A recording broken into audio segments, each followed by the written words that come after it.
This story out of Northern California is heartbreaking, and before we go any further, I have to warn you, the details are very upsetting. So whoever would like to come to the party on Friday. This is 28-year-old Tanacion Beltran from San Rafael, a city just north of San Francisco. This is video from inside a police station she took just hours before she allegedly did the unthinkable, murdering her own mother while live streaming the whole thing from the run-up to the actual murder on social media. That video shows the two at a police station picking up Tanacion's car, which had been impounded following an earlier chase. The police officer can be heard telling Tanacion's mother, 55-year-old Olivia Beltran, that there were concerns about Tanacion's mental state. Explain it to us. There's concern. Get your camera. You can record me all you want. Okay. So there's concern that your daughter can't safely drive right now. I don't know her. Okay. You obviously know her. She probably has some mental health issues based off what you said.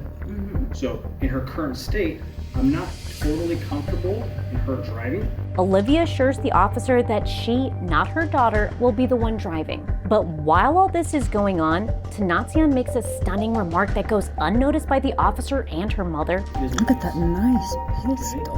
When the two finally get home, Tanacion starts streaming again, sharing with the world her mother's tearful plea that Tanacia get her life together. Just calm down and stay grounded.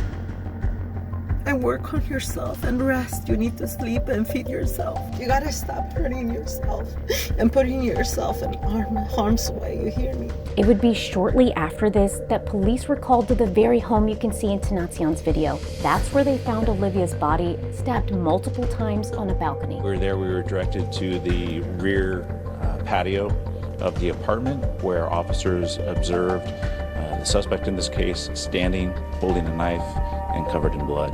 Olivia was rushed to the hospital, but died about 90 minutes later. Police say they were alerted to the crime because Tanacion had streamed the whole thing live on Facebook. Police say they contacted Meta, who removed the horrific video. Tanacion apparently had a history of drug and alcohol misuse, recently saying in a blog post that she struggled with addiction from an early age, experienced abuse and neglect in the foster care system, and was homeless at one point. She also said she wanted to go on to become a drug and alcohol misuse counselor. Police are still investigating exactly what led up to this alleged murder, but one thing is clear. Horrific crimes like this keep happening because we live in a broken system of uber capitalism. As wealth inequity has increased over the last 30 years, thanks to massive Republican tax cuts for rich elites, so have so-called deaths of despair, deaths from suicide, alcohol, and drugs. To add insult to injury, most health insurance plans don't cover therapy or rehab, making treatment from the deadly disease of addiction out of reach for all but the very rich in our country. The sad reality is even more true in communities of color, which suffer higher rates of poverty, higher rates of addiction,